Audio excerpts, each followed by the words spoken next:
Hello and welcome back once again to the HR Social Hour Half Hour Podcast. This is episode 237. John and Wendy talk to Wendy Berry. I'm your host, John.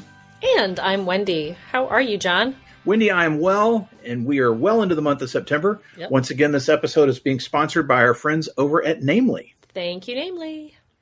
Love it. As we've said, yes, you've got a customer here that will speak the praises just as much as we love them and have loved them for a long time. Wendy can tell you how great they are to deal with. Wendy, it's been a while, but it is once again time for a geography quiz. Oh, no.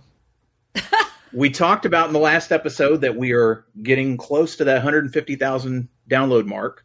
Whew, and as we said, while a lot of our listeners are based in the States, we have a lot of listeners overseas as well. Yes, we do.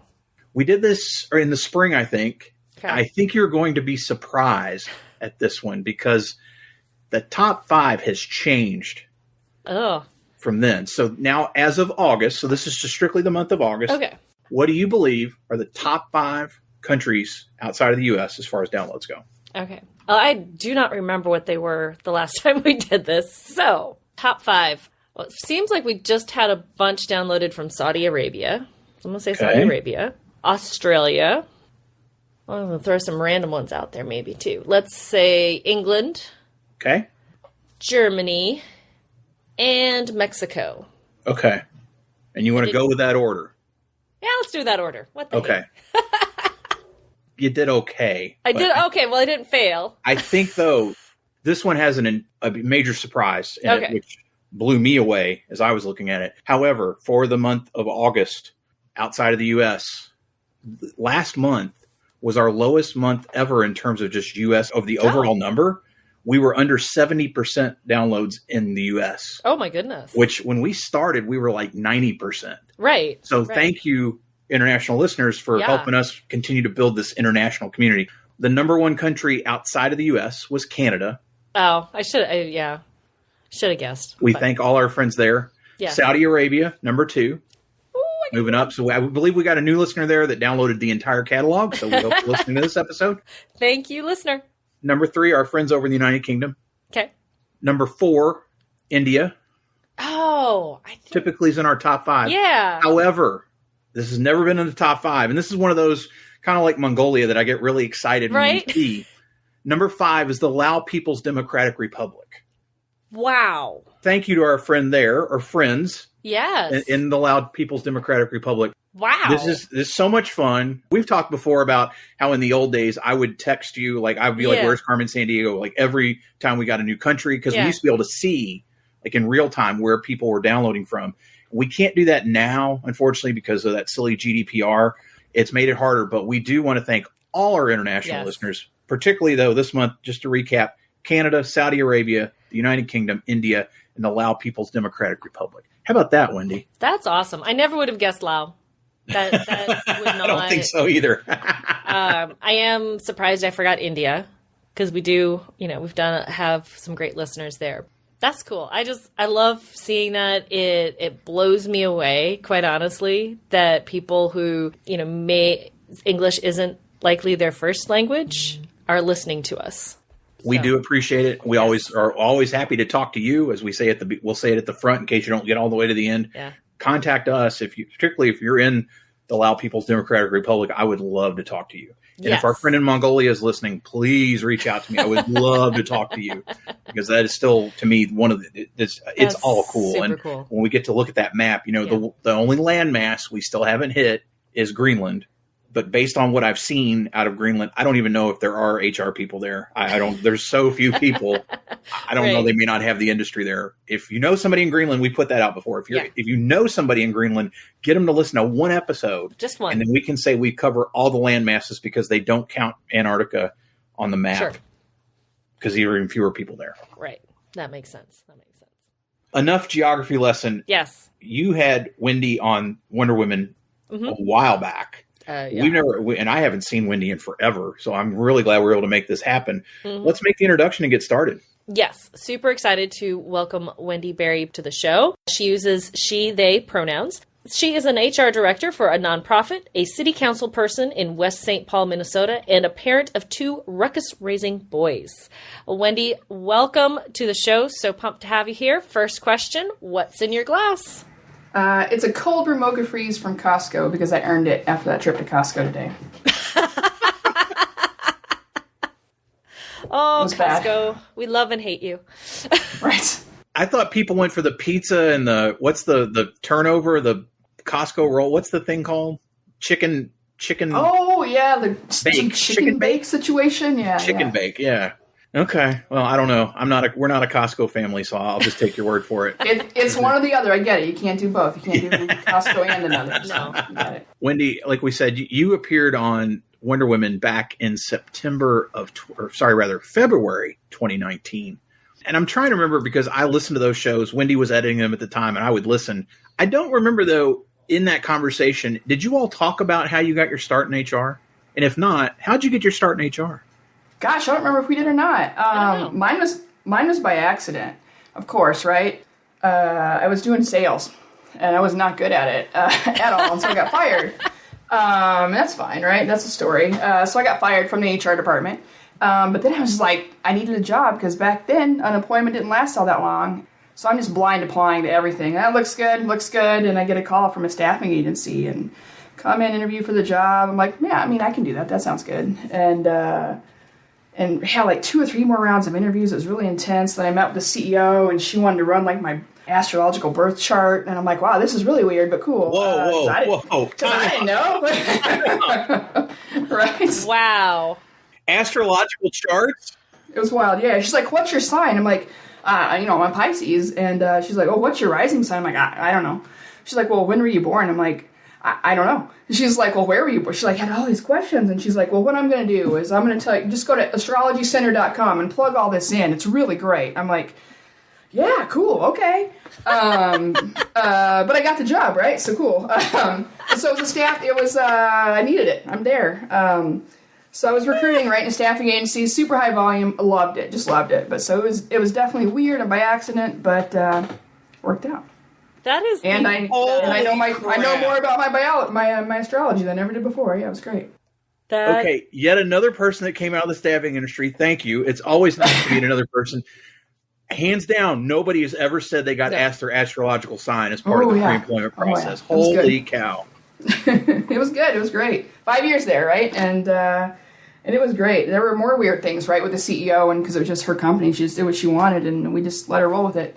But yeah, she was real big on astrological signs, though, for sure. I wonder if there's any. Well, yeah, there would be some protections depending on how deep you go with, age and all of that. So there's a few protections in that. That might be a good story for Mark and Kate to break down. Right. How deep into someone's astrological sign can you go? I have to interject my one time ever dealing with astrological stuff. As a college student, I worked at Walden Books. Rest in peace, Walden Books. Great job. I loved being a bookseller. And I'm in there one day, and these 2 college-age young ladies come in, and they buy an astrology book. They're checking out. Of course, I have to ask them, do you have your membership card or whatever, and they don't.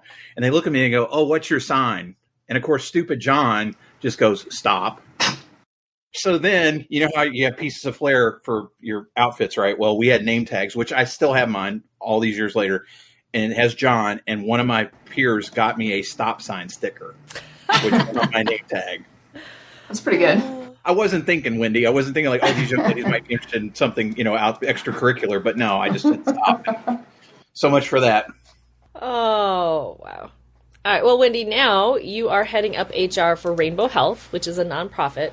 So how does HR differ in the nonprofit world, and what are some of the biggest challenges you're facing right now? Yeah, Rainbow Health is the first nonprofit where I've ever worked. And, they didn't, a little history, they had never had a full-time HR person before I started in like their 37 years of existence, which problematic, and that's fine. But I think the biggest thing that I've noticed, right, we hire, we do a lot of work surrounding like health equity and housing equity and people running into barriers for human rights based on like who they are or what their medical status is sometimes, right? So we have a lot of people that are in these roles that are very deeply ingrained in the communities we serve, which is LGBTQ community, and then folks that are impacted by HIV. And so they're deep in it, right? They're deep in helping these communities. And so they are so passionate about what they do.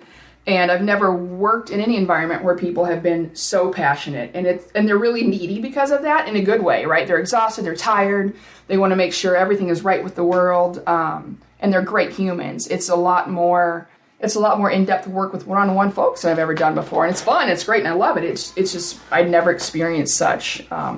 So that's kind of the daily thing, right? And then, we run into the regular HR things, retention, engagement, staffing right now, of course. In Minnesota, I don't know if it is everywhere, but in Minnesota specifically, right now nonprofits are moving toward unionization. And so we're doing that right now too. We're doing our first sit-down initial contract with the union. So it's a lot of new stuff for me as an HR person, but also for us as an agency too. Wow. Wendy, one of the interesting things we've gotten to follow, I know this kind of came up since your last appearance on Wonder Women, you've gotten into public office. You serve on the West St. Paul City Council, and I believe you're running for re-election now. And it's interesting because, again, you're not the only person we know in our business that's gotten into this world of politics in a little bit of time. How does your HR experience help you in that role as a city council member? And then on the flip side, what have you learned serving that you've been able to apply to your day-to-day work? Yeah, that was kind of my pitch, right? When I was running the first time 4 years ago, it's like, all this HR experience will help because I know how to deal with people. And of course it does, right? But there are also so many other things, like the policy piece of it. In HR, you're ingrained in policies and handbooks and procedures and all that good stuff. And city government has those as well. They have ordinances and policies and union contracts that we have to talk through. So a lot of it has been really, really helpful. In understanding the importance of those things. They're two totally separate buckets and they're nuanced differently, but the general idea is helpful. And I think I credit this more to like many, many, many years in customer service, but also the HR world, just learning how to do some of those de-escalation things, right? People get really hot about a lot of things in their city that you wouldn't think were that important as an individual, but some people do, right? And so they get really mad and they have a lot of choice words and as their elected official making $2 an hour, it's my responsibility to take care of it for them, and it's good though, right? Because people are coming from different places all the time, and I think that part of my HR background has helped as well. So a lot of the people stuff and the policy stuff has been helpful. I had never thought about it on the flip side, right? Like what I've learned from public office and what I can apply to in HR, but I think it's just continuing to understand the impact of things that you might not think of as an individual, having a greater impact on others, which is something we should always keep in mind. But, it's hard sometimes to do that. This show's coming out in mid-September. Where are you in that re-election process, or where does that stand, and what are next steps there? So our election's November 8th. I did have someone file to run against me. He has since said that he's dropped out unofficially.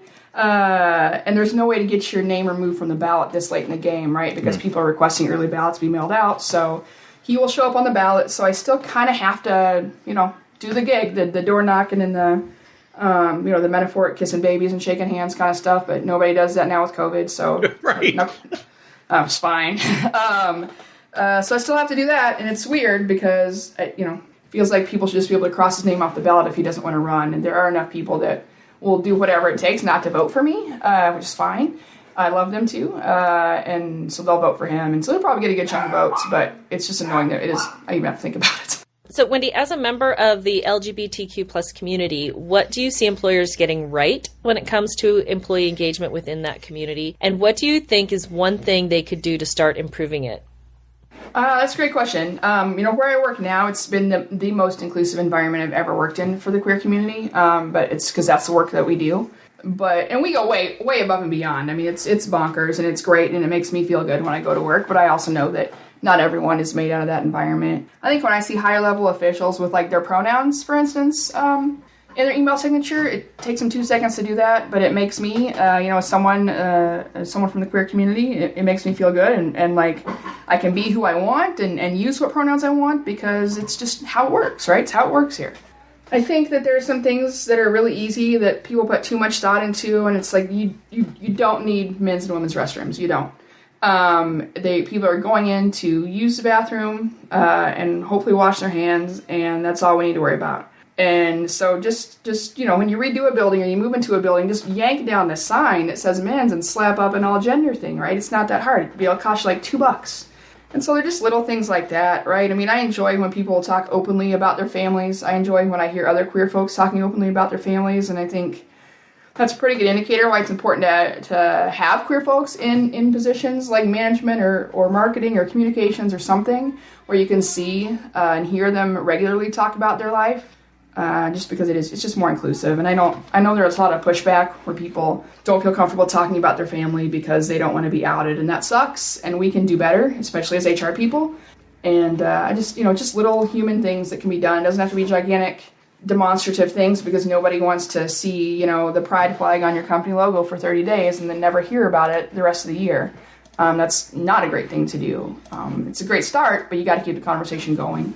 So I think those things are important. And also it's like talking to the LGBTQ employees too on a regular basis and see how things are going, because the best people to ask are going to be the ones that are experiencing it and not the straight folks that are on the board of directors that read an article once and it told them to do this. So it's important to get on the ground and hear how it's going there too.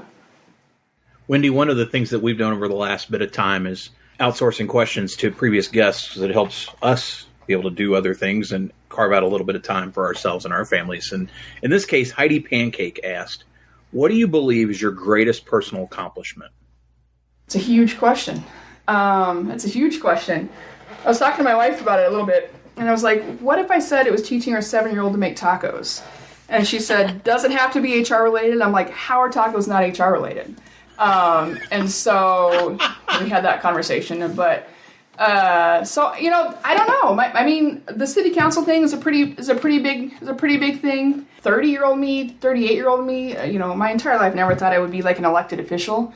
But we've done some really rad things to just increase the inclusivity of our city, and those are just like special moments for me whenever I have a parent saying, hey, we drove past City Hall and we saw the pride flag out in June, and my kid was just so happy, and it's like, great. Done. My service on the city council is done if one kid felt included in their community. That's some of those things that we're able to do there are really great too. Of course, my kiddos are like two of my greatest things ever in the world. Yeah. Well, I think teaching your kid to make tacos is huge because, one, it's tacos. Right. And two, that's a meal you don't have to make. Exactly. My tacos are not good. My tacos are not good anymore. He's like, I'll do the meat, Mom. I'm like, perfect, please, because touching meat makes me want to puke. So you do the meat. That's fine. That's awesome. Well, with that, we're going to take a quick break. We'll be right back.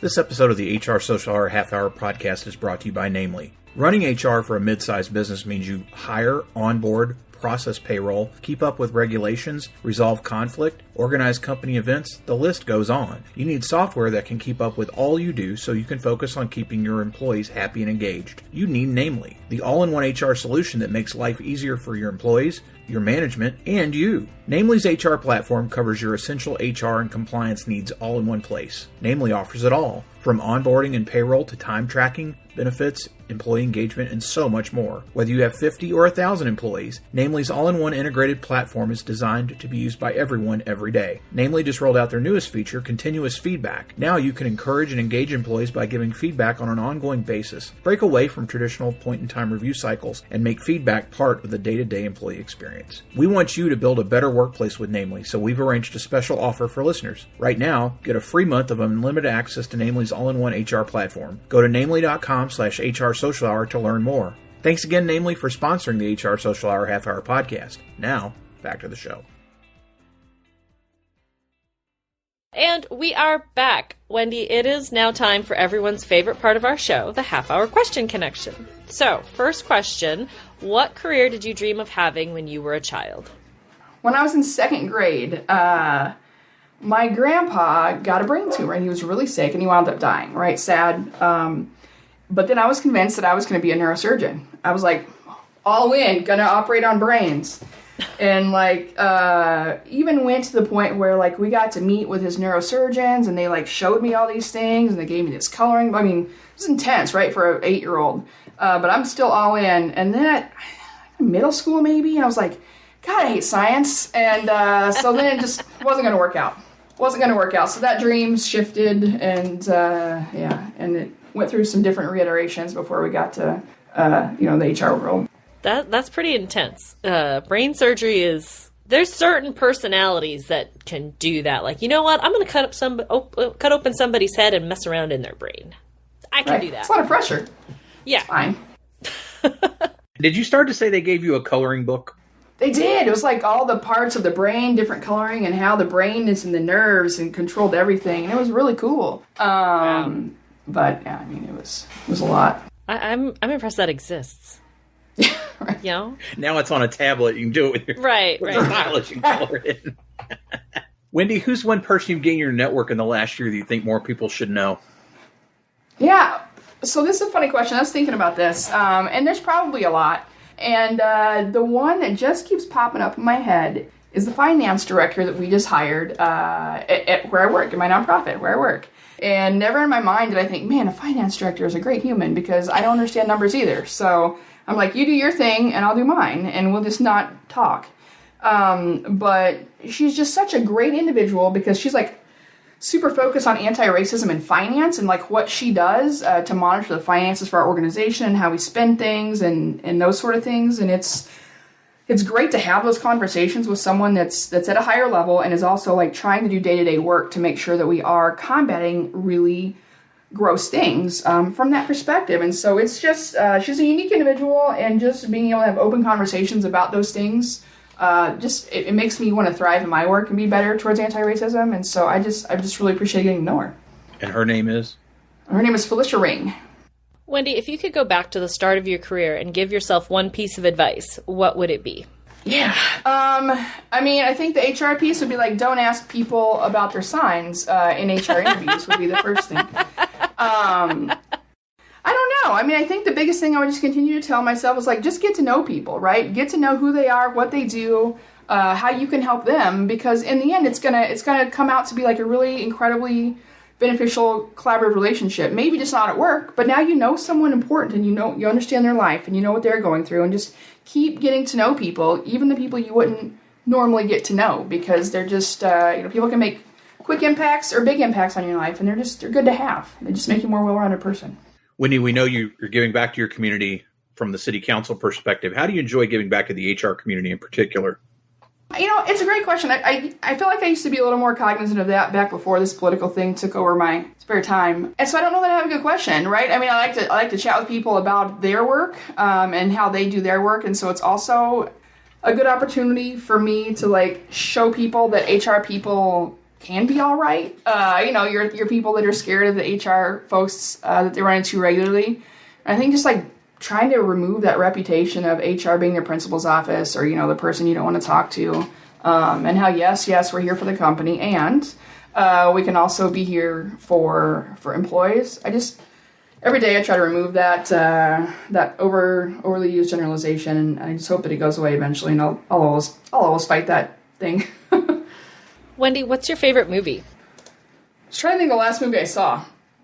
And I don't know what it was. But I think there's a good handful of movies that I'll just watch over and over again. And I remember we actually talked about one when we filmed HR One Room. And it was Set It Off with like Queen Latifah and some more folks. And they were doing like heists. Any heist movie, I'm so down.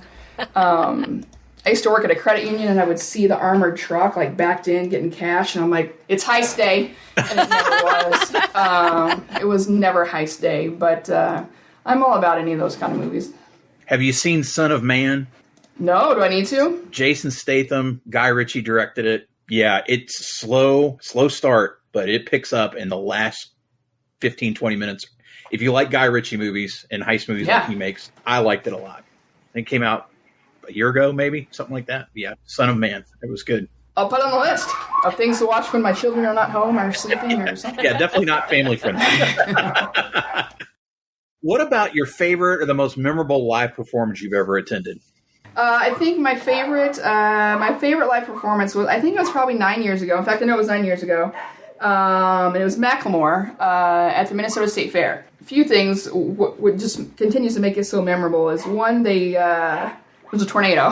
Cool. Oh. So they're like, or a severe storm or something. So they just moved us all out to the cement staircase at the Minnesota State Fair. So here we are, just hanging out with our friends in the stairwell of the grandstand, waiting for this storm to pass. And then so they come out, right, watch a couple opening acts, and then Macklemore sings. And my wife and I had just gotten married like a few weeks before. And so Minnesota had just passed a law to where gay marriage could be recognized in the state. And then so Macklemore sings his song about gay marriage that I'm totally like drawing a blank on. But in part of the lyrics are like gay marriage, damn right I'll support it. And like everyone around us was like singing it out loud. And it's just like super rad, and I got goosebumps. And it's, I don't know, I just like always think of that concert and like how we felt this general sense of overwhelming support for the queer community and the right to be gay married, just in the fair after this big tornado situation. So it was, it was funny. I always think about it, and I don't know, it makes my cold heart warm sometimes when I think about it. That's awesome. I will admit, I was guessing with you because I know that you worked the Super Bowl halftime show when it was in Minnesota, so, which is also a good story. It is a good story. It was like one of those things where it's like, why not? When is it going to happen? You could be on, Super Bowl at the halftime show right there with them all. It was pretty fun. Wendy, if you could be on any TV show, either as yourself or as a character, what would it be? Like my favorite TV show of all time, and it's only gotten better as I've had more work experience, is just The Office. But I've also really enjoyed Park and Rec. And it even had like even more ridiculous connection. It's even funnier when you do things like Park and Rec committees for the city.